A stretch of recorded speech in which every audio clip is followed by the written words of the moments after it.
अस्सलाम वालेकुम सर, आपकी आवाज़ नहीं आ रही। फैजान देखिए, माइक म्यूट पे रहे, इसका मतलब हम बोल नहीं रहे। अभी सर आते हैं तो 3 से 4 मिनट में स्टार्ट होगी। कुछ बच्चे ज्वाइन कर लें, ठीक है, उनके लिए वेट कर रहे हैं। ठीक होगा। ओके।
जी ठीक है जी।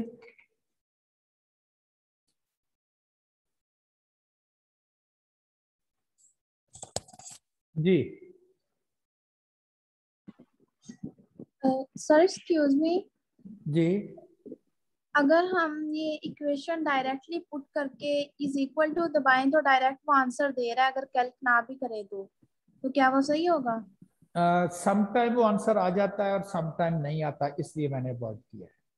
सम टाइम यस उससे सर। आंसर नहीं आएगा, इसलिए मैंने वर्ड किया ओके, थैंक यू। है।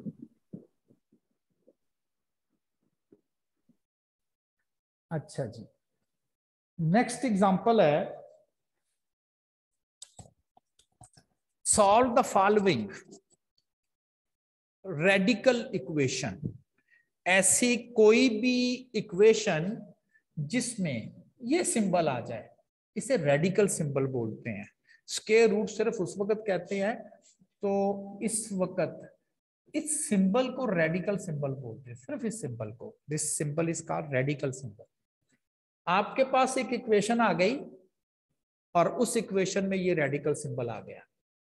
पहले हमने प्रॉब्लम सॉल्व किया था ऐसी इक्वेशन जिसमें फ्रैक्शनल इक्वेशन थी, डिनोमिनेटर में था, और हमने कहा था कि उस इक्वेशन को आपने डिनोमिनेटर फ्री करना है। अब आपको कहा जा रहा है कि अब आपने इक्वेशन को रेडिकल फ्री करना है। कहता है radical equation is one in which unknown variable occurs in a radicand. ये रेडिकल सिंबल है, दिस वन। इसे हम रेडिकल सिंबल बोलते हैं। अब इस रेडिकल सिंबल को एलिमिनेट करना कैसे है, नीचे इसका तरीका बताया गया। कहता to solve, raise the both side of the same power isolating the radical on one side. ऐसी एक्सप्रेशन जिसके ऊपर रेडिकल सिंबल आया हुआ है, कहता है उसको आइसोलेट कर दे, उसको सेपरेट कर दे। ये देखें, इसके ऊपर रेडिकल सिंबल आया हुआ है, इसको आपने आइसोलेट कर देना, एक साइड पे कर लेना इक्वेशन की। इज इक्वल टू एक्स इसके साथ था, उसको आपने दूसरी साइड पे ले जाना है। जिस टर्म के ऊपर रेडिकल सिंबल आया हुआ है, आपने वो रेडिकल सिंबल वाली टर्म अलहदा से कर देनी है। जब इस स्टेप पर पहुंच जाएं और इस रेडिकल से जान छुड़ानी हो, अब बड़ी आसान है, दोनों साइड पे स्क्वेयरिंग कर दें, इस साइड पर भी स्क्वेयरिंग कर दें और इस साइड पर भी स्क्वेयरिंग कर दें। और याद रखना है, अब स्क्वेयरिंग करने से रूट बढ़ सकते हैं, याद है, स्क्वेयरिंग करने से रूट बढ़ सकते हैं। चेकिंग जरूर करनी है, अपने अपने ऊपर फर्ज कर लेना, आपने, हमारे ऊपर फर्ज हो चुका है इसकी चेकिंग करना। जब आप किसी भी रेडिकल का स्क्वायर लेंगे, स्क्वायर रेडिकल के साथ कैंसिल हो गया, रेडिकल फ्री इक्वेशन होगी, रेडिकल गायब। बस यही तरीका है रेडिकल खत्म करने का। इस साइड पे आपको a प्लस बी स्क्वायर की तरह स्क्वायर लेना है। दो टर्म्स हैं, ऐड हो रही हैं, दो टर्म्स हैं ऐड हो रही हैं, a square plus B square plus 2ab की तरह आपने लेना है। X square plus 3 square plus 2ab, 2 multiply by 3, तो ये एक्चुअली ये मैंने इस मेथड से ओपन किया। क्या करना है, जिस एक्सप्रेशन के ऊपर रेडिकल सिंबल हो उसको आपने आइसोलेट करके अलहदा कर देना है।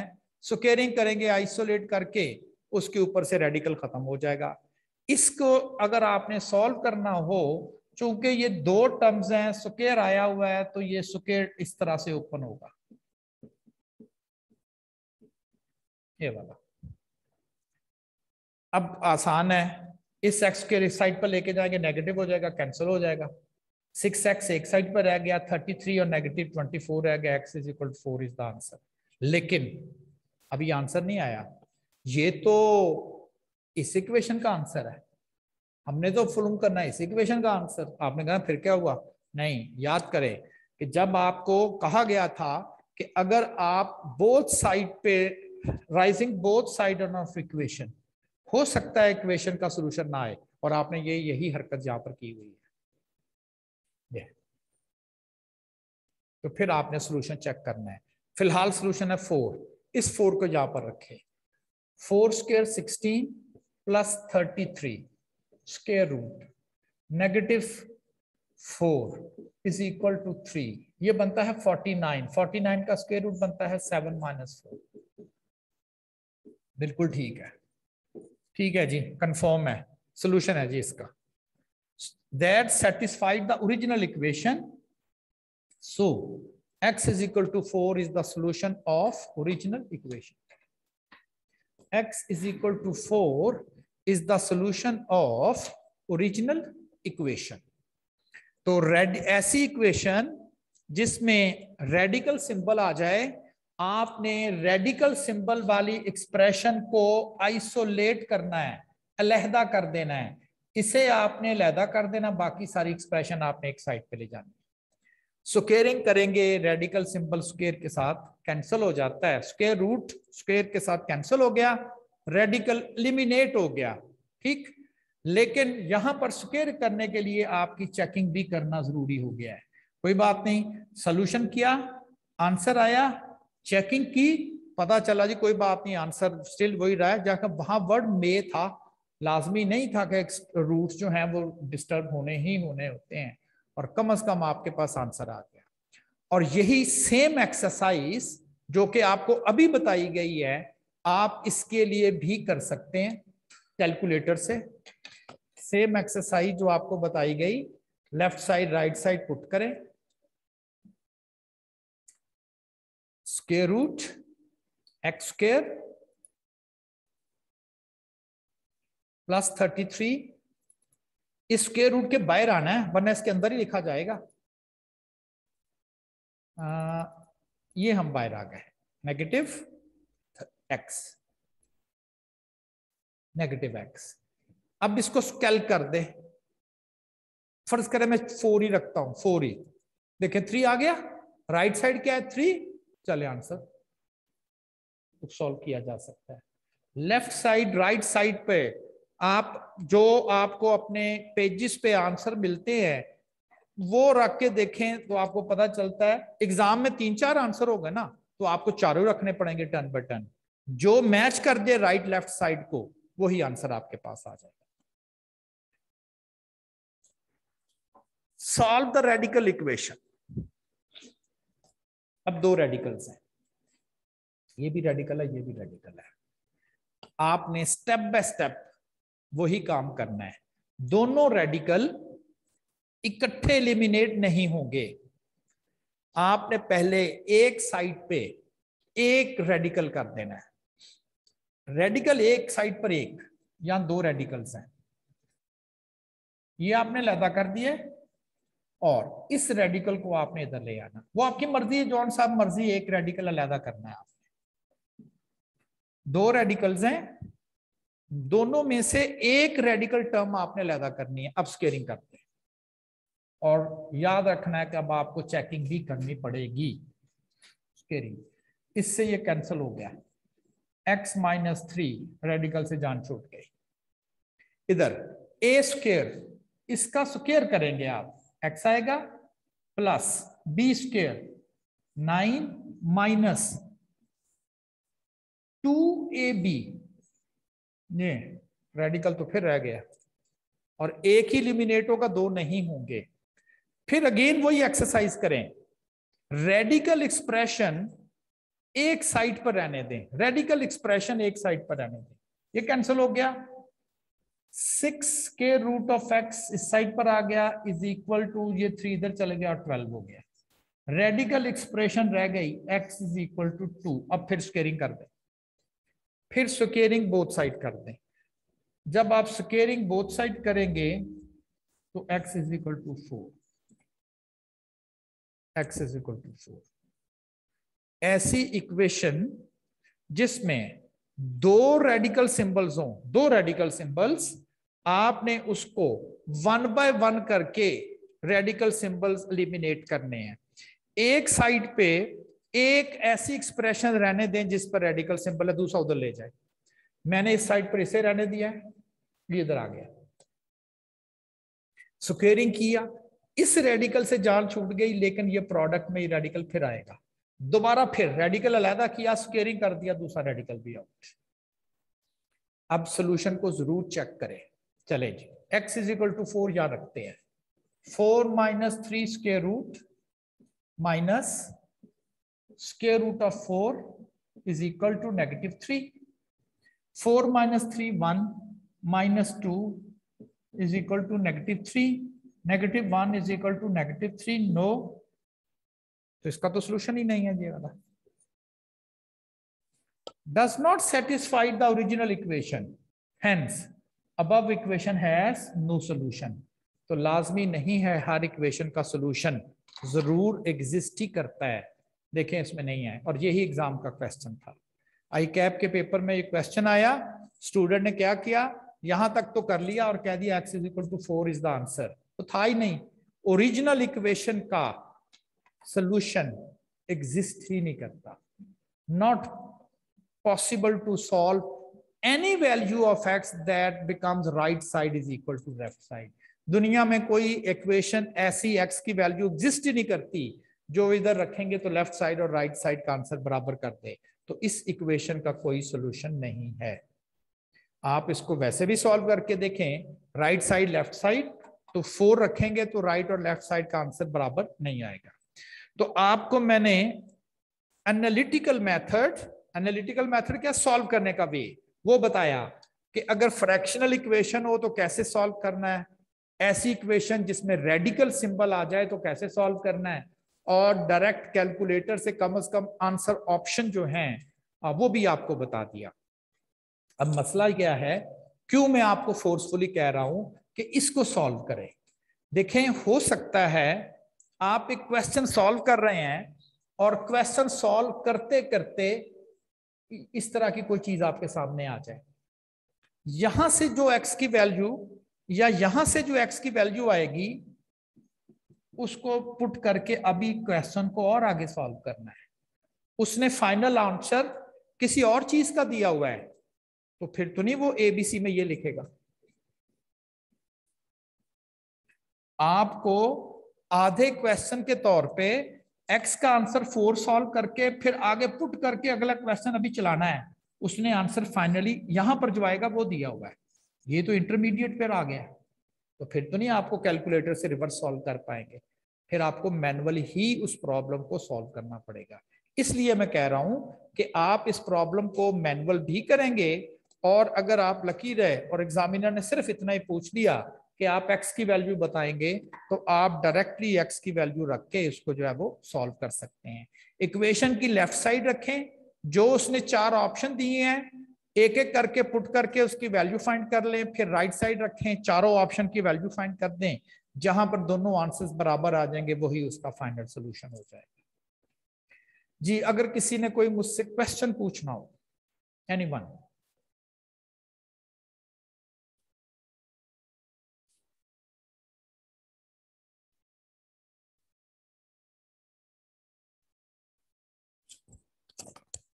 जी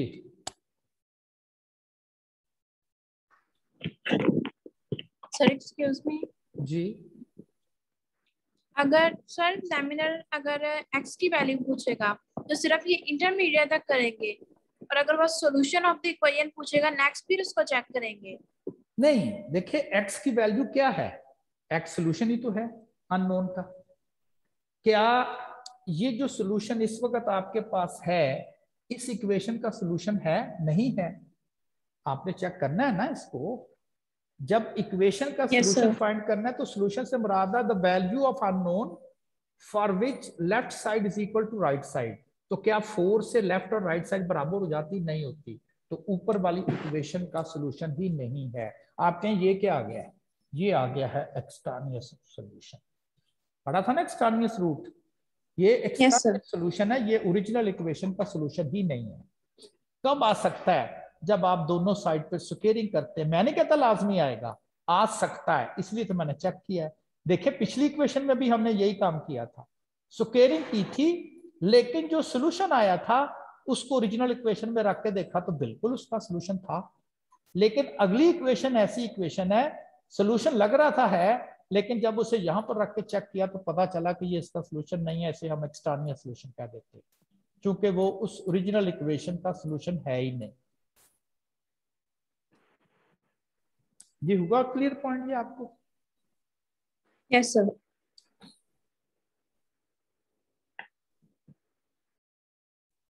जी अस्सलाम वालेकुम सर। वालेकुम सलाम। सर ये पूछना था कि वो रेडिकल वैल्यू जो आपने बताई है कैलकुलेटर में पुट करना, सर वो दोबारा बताते हैं एक दफ़ा।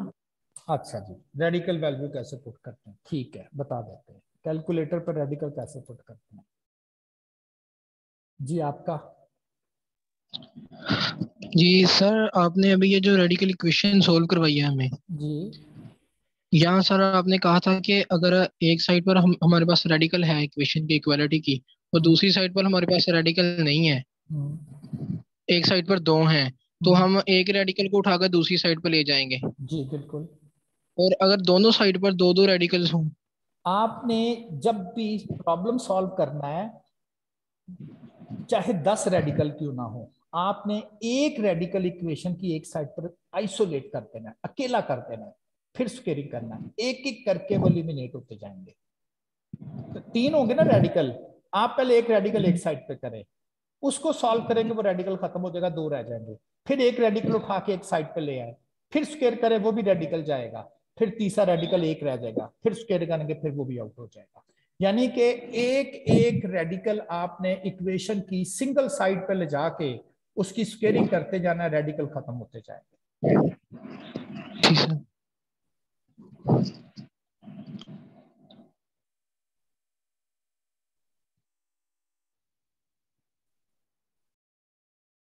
जी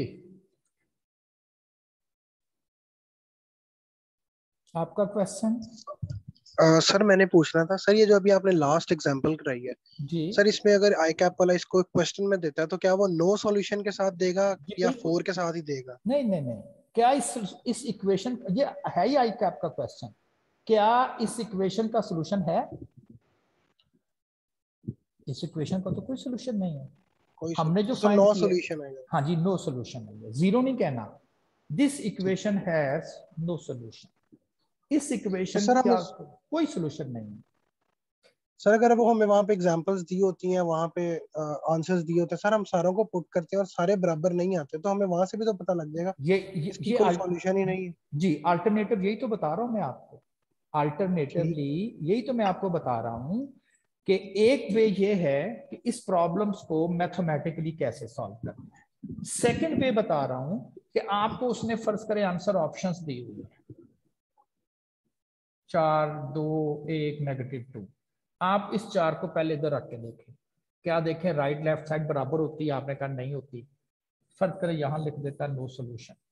3 चेक किया, तीनों से राइट लेफ्ट साइड बराबर नहीं आई, डिक्लेयर हो गया कि इस इक्वेशन का सॉल्यूशन ही एग्जिस्ट नहीं करता। वो तो मेथड बता दिया मैंने कैलकुलेटर से, आपको ये सिर्फ इसलिए कह रहा हूं कि आपको किसी जगह पर ये सॉल्व करना पड़ गया मैथमेटिकली, तो फिर तो नहीं ना वो आपको आंसर ऑप्शंस देगा। इसलिए आपको दोनों मेथड आने चाहिए कि रेडिकल से जान कैसे छुड़ाते हैं, और साथ ये भी बता दिया कि इक्वेशन कैसे लिखते हैं।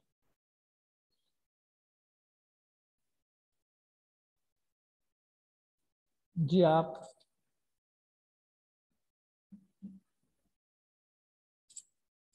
आपने मुझसे क्वेश्चन पूछना है? सर मैंने क्वेश्चन पूछा था कि वो रेडिकल वैल्यू कैसे पुट अच्छा करते हैं कैलकुलेटर ठीक में। है, रेडिकल सिंबल लगा हुआ, रेडिकल प्रेस कर देंगे रेडिकल आ जाएगा। लाइक ये है radical, this is the radical symbol, ये रेडिकल आ गया x -3, x -3। अच्छा, अब अगर आप माइनस इधर ही लिख देंगे ना तो साथ ही लिखा जाएगा, डिलीट करें आप इसके एक दफा राइट एरो प्रेस करेंगे, फिर ये रेडिकल के बाहर आ जाएगा। अब नेगेटिव रेडिकल x, फिर राइट करेंगे रेडिकल के बाहर आएगा, इज इक्वल टू -3। अच्छा, अब बस इसकी एक साइड ही आपने और इसके बाद कैल करवाना है। फर्ज करें 4 ही पुट करते हैं, -1 आंसर आ जाता है, ठीक है ना? तो देखें 4 पुट करें तो इसका आंसर -1 है, जबकि इधर तो -3 है, तो फिर 4 इसका आंसर नहीं ना हुआ।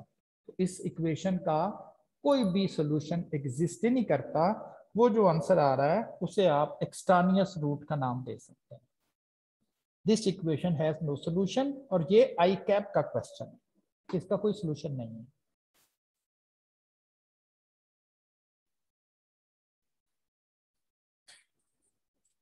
जी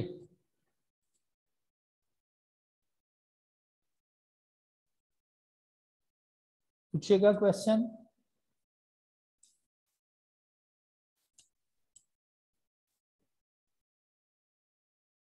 जी बोलिएगा।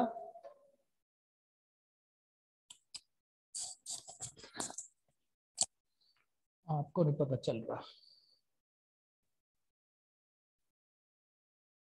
आपके ना जिनके क्वेश्चन हो जाते हैं ना वो हैंड डाउन कर लिया करें, थक जाएंगे।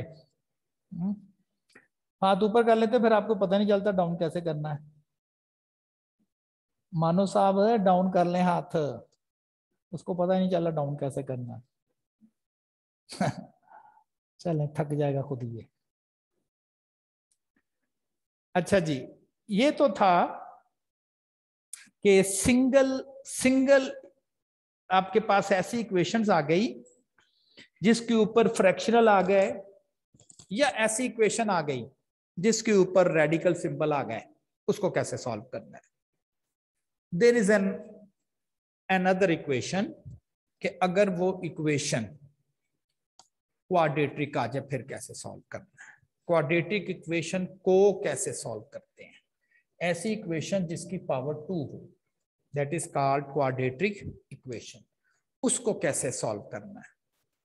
और चूंकि ये इसमें सिर्फ एक ही वेरिएबल इन्वॉल्व है, दैट इज x, और हम पढ़ चुके हैं ऐसी कोई भी इक्वेशन जिसमें सिर्फ एक वेरिएबल इन्वॉल्व हो, उस सॉल्यूशन को उसके रूट्स भी कहते हैं, रूट्स। और जितनी किसी इक्वेशन के रूट्स होंगे उतनी ही उसकी डिग्री होगी। अगर कोई सेकंड डिग्री है तो उस इक्वेशन के 2 आंसर्स होंगे। अगर वो लीनियर है तो 1, अगर वो थर्ड डिग्री है तो 3, अगर वो फोर्थ डिग्री है तो 4। किसी इक्वेशन के रूट्स की तादाद उतनी ही होगी जितनी उस इक्वेशन की डिग्री होगी। अब देखें यहां पर जब हमने सॉल्व किया था, फिलहाल उस इक्वेशंस में जितनी उसकी डिग्री होगी उतने रूट्स होंगे। अब क्वाड्रेटिक इक्वेशन है, उसकी चूंकि डिग्री 2 होती तो उसके 2 ही रूट्स होंगे, यानी कि 2 आंसर्स आएंगे। अब इसको सॉल्व कैसे करना है? Methods for solving second degree equation. Second degree equation को कौन कौन से मेथड से आपने सॉल्व करना है? फैक्टराइजेशन, कंप्लीटिंग स्क्वायर और क्वाड्रेटिक फॉर्मूला। ये फैक्टराइजेशन क्या है, पहले तो थोड़ा सा ये समझे ना कि फैक्टराइजेशन किसे कहते, किसको मानते।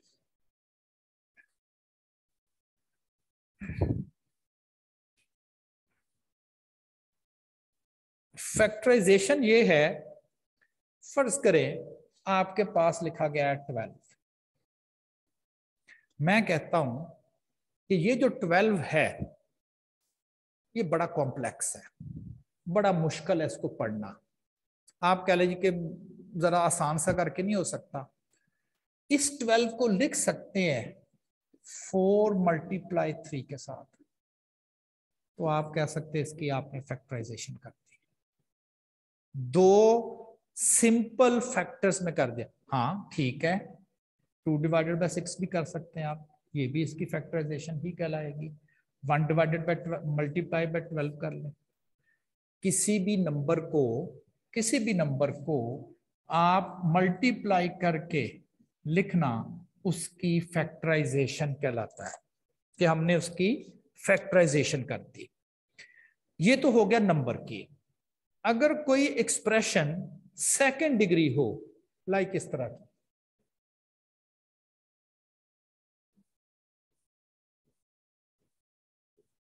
ये सेकंड डिग्री, बस एक मैसेज आपने ज़हन में रखना है कि लीनियर इक्वेशन को सॉल्व करना आसान होता है।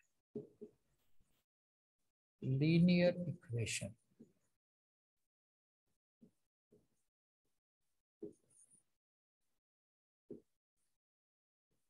इजी टू सॉल्व होती है, लेकिन ये क्वाड्रेटिक है। Linear equation easy to solve है, लेकिन ये क्वाड्रेटिक है। अब आपने एक तरतीब लगानी है कि किसी तरह से आपने इस क्वाड्रेटिक इक्वेशन को फैक्टराइजेशन ऐसे करनी है कि ये जो है ये 2 लीनियर इक्वेशंस बन जाएंगी। फैक्टर होके अलग-अलग होके 2 लीनियर बने। आपने कहा जी लीनियर बनाने का क्या फायदा? ये फायदा, इजी टू सॉल्व है।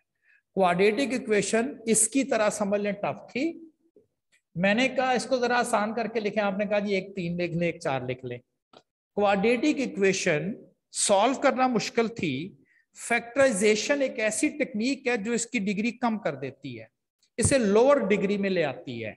तो सेकंड डिग्री की जो इक्वेशन थी, सेकंड डिग्री की इक्वेशन, ये 2 लीनियर इक्वेशंस में बदल लें इसको, लीनियर इंटू लीनियर, इस तरह की बात कर रहा हूं। x इंटू एक्स करते हैं, ये इसी तरह बस मैंने कुछ काम करना है कि जो सेकंड डिग्री इक्वेशन है उसको हमने 2 लीनियर इक्वेशन में बदलना है। इस मेथड को कहते हैं फैक्टराइजेशन करते हैं। Simple is that. किसी भी कॉम्प्लेक्स एक्सप्रेशन को 2 लीनियर इक्वेशन में लिखना उस एक्सप्रेशन की फैक्टराइजेशन कहलाता है। पहला मेथड फैक्टराइजेशन करना। अब देखते हैं फैक्टराइजेशन कैसे करते हैं। 15x² -x - 2 = 0। उसने कहा जी इसका सोल्यूशन फाइंड करें। अब हमने पहला मेथड अडॉप्ट करना है, दैट इज फैक्टराइजेशन। क्या करना है ये देखें, मैंने कैसे किया यही बताना है।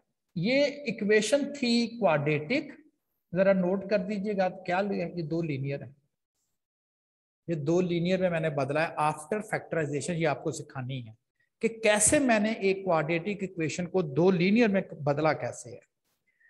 अब इसके बाद हुआ क्या है, इसके बाद देखिए मैंने इसको अलहदा सॉल्व कर दिया और इसको अलहदा सॉल्व कर दिया, ले दो आंसर आ गए, यहां से दो आंसर आ गए, प्रॉब्लम सॉल्व हो गया। जब भी क्वाड्रेटिक इक्वेशन को सॉल्व करना हो आप ऐसा कुछ प्रोसीजर करेंगे कि वो क्वाड्रेटिक इक्वेशन दो लीनियर में बदल जाएगी। ये लीनियर है ना, इसकी पावर 1 है, इसकी पावर 1 है। आपने कहा जी लीनियर में इतनी एफर्ट कर रहे हैं, सर खपा रहे हैं, कोई फायदा है? यस, क्या इजी टू सॉल्व है लीनियर इक्वेशन।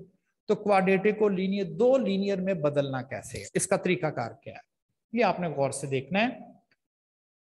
इक्वेशन को आपने सबसे पहले स्टैंडर्ड फॉर्म में लिखना है। स्टैंडर्ड फॉर्म ये कहती है हाईएस्ट पावर जो है एक्स की वो पहले, उसके बाद पावर कम और इधर पावर कम कांस्टेंट। ये है इसकी स्टैंडर्ड फॉर्म। हो सकता है एग्जामिनर आपको इस तरह से दे दे,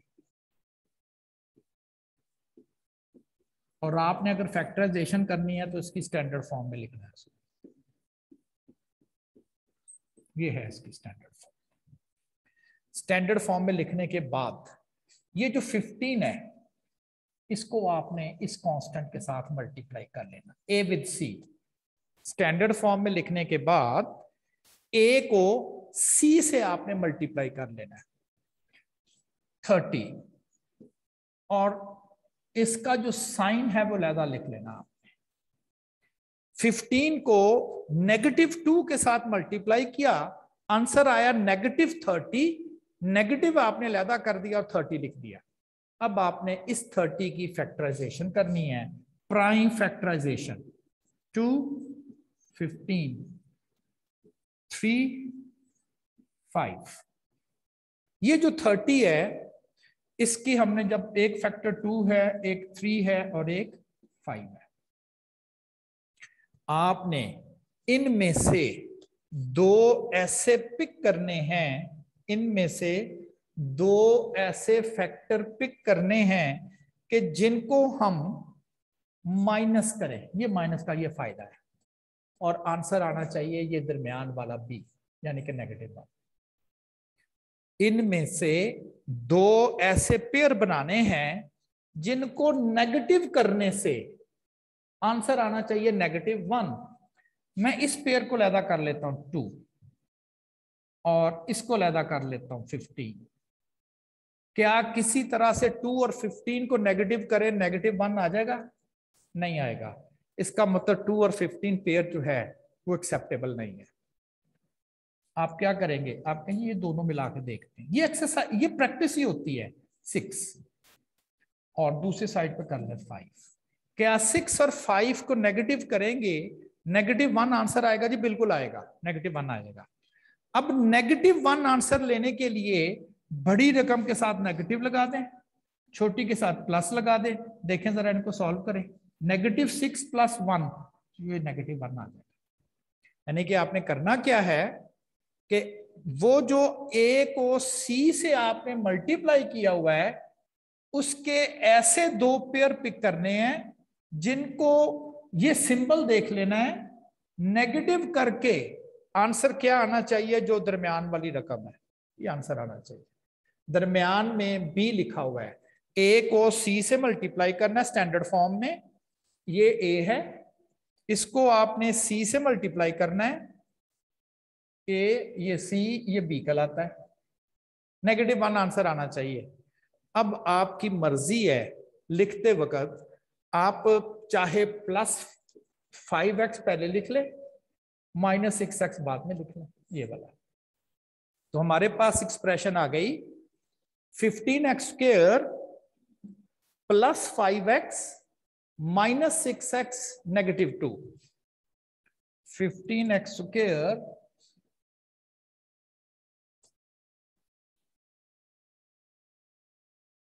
15x square minus x minus 2 is equal to 0, 15x square plus 5x minus 6x minus 2 which is equal to 0। इन दोनों को सॉल्व करेंगे ना, इन दोनों को, तो आपके पास ये नेगेटिव 1 आएगा। अब पहली जो दो टर्म्स हैं इनमें 5 और x कॉमन आ रहा है, ब्रैकेट 15, 5 3s आर 15 और x प्लस 5x कॉमन है तो 1 और ब्रैकेट क्लोज। नेगेटिव 2 कॉमन है, इधर रह गया 3x, डिवाइड कर देते हैं ना। नेगेटिव चूंकि कॉमन लिखा गया तो यहां आ जाएगा प्लस और 1 और 1 2। अगर आपने ये स्टेप सही किया हुआ है तो विद इन द ब्रैकेट दोनों टर्म जरूर सेम होंगे। अगर आपने पहले वाला स्टेप सही किया हुआ है तो विद इन द ब्रैकेट दोनों टर्म जरूर सेम होंगी। अब इनमें से 3x प्लस 1 कॉमन आ जाएगा और इधर रह जाएगा 5x, इधर रह जाएगा नेगेटिव 2।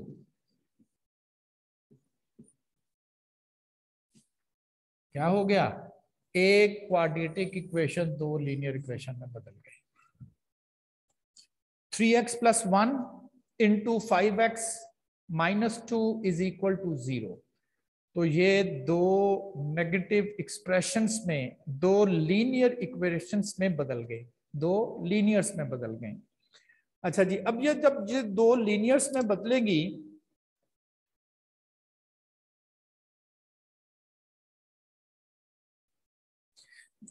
तो दो टर्म्स हैं, एक x और एक y। अगर इनका प्रोडक्ट 0 है, इनमें से कोई एक 0 जरूर है, इसके अलावा पॉसिबल नहीं। दो टर्म्स का प्रोडक्ट अगर 0 आ जाता है तो इनमें से एक टर्म 0 जरूर है, ये बात कंफर्म है। अगर दो टर्म्स का प्रोडक्ट 0 तो उनमें से एक टर्म जो है वो 0 जरूर आएगी।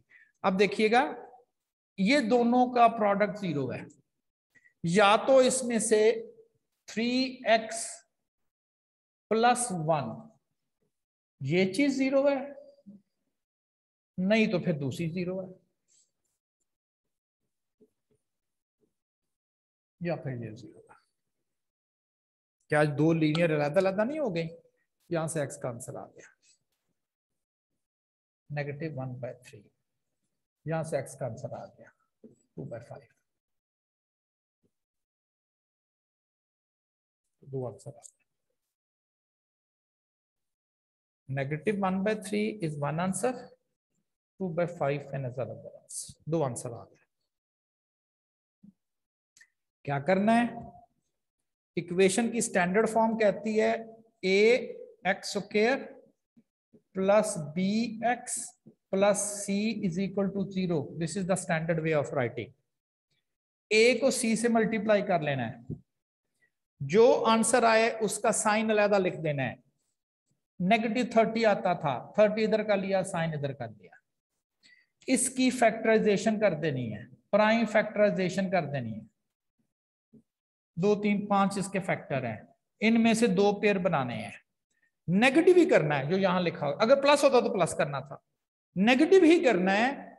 ऐसे दो पेयर का क्या आंसर क्या है जो इनके दरमियान में आ रहा है? नेगेटिव 1 आ रहा है। आप कहें जी 6 इधर कर लें, 5 इधर कर लें, इसके साथ नेगेटिव इसके साथ पॉजिटिव, तो नेगेटिव करेंगे तो नेगेटिव 1 आ जाएगा। यहां जरूरी नहीं है कि आपने क्या रखना है, आप ऐसा भी कर सकते हो, बल्कि आप करके देखिएगा। 15x square negative 6x plus 5x negative 2, इससे करके देखिएगा, वही आंसर आ जाता है। ठीक है जी, चले, आपने कोई क्वेश्चन नहीं पूछना मुझसे? एनीवन?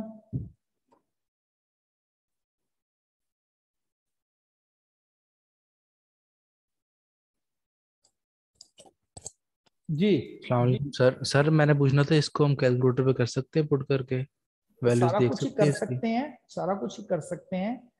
उसमें बताऊं क्या प्रॉब्लम क्या है, एमसीक्यूज में सिर्फ और सिर्फ क्वेश्चन आता है इसके कौन से फैक्टर बनेंगे, वो सोल्यूशन नहीं पूछता।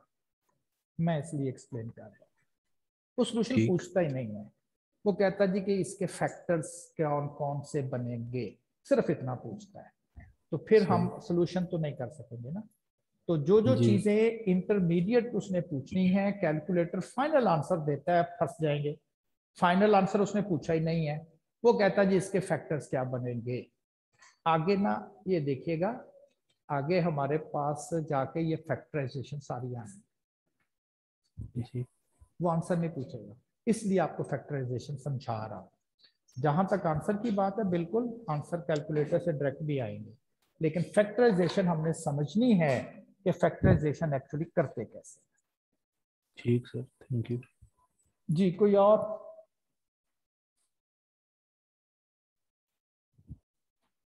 कि आप सर जैसे 15 को 2 से मल्टीप्लाई किया है, जी ऐसे ही अगर 15 की जगह 17 ही हो या 18 हो तो उसको भी 2 से मल्टीप्लाई करके उसकी फ्रैक्शन करेंगे? आपने, मैंने 15 को 2 से भी मल्टीप्लाई किया, मैंने a को c से किया है। जो भी इधर हो, जो भी इधर हो, a इधर है, जो भी आ जाए उसको आपने c से मल्टीप्लाई करना। a मल्टीप्लाई विथ c, यानी कि जो एक्स स्क्वायर का कॉफिशिएंट है उसको कांस्टेंट के साथ मल्टीप्लाई करना है, जो भी आंसर आए उसकी फैक्टराइजेशन कर देंगे। नेक्स्ट इक्वेशन में देखें, इधर है 12 और इधर है 42, इसकी फैक्टराइजेशन आपने कर देनी है। ये कल करेंगे इसको। जो भी एक्स स्क्वायर का कॉफिशिएंट है उसको Yes, आपने sir. कांस्टेंट के साथ मल्टीप्लाई करके उसकी फैक्टराइजेशन कर देनी। ठीक है जी, यस सर, चलो। ओके, शुक्रिया।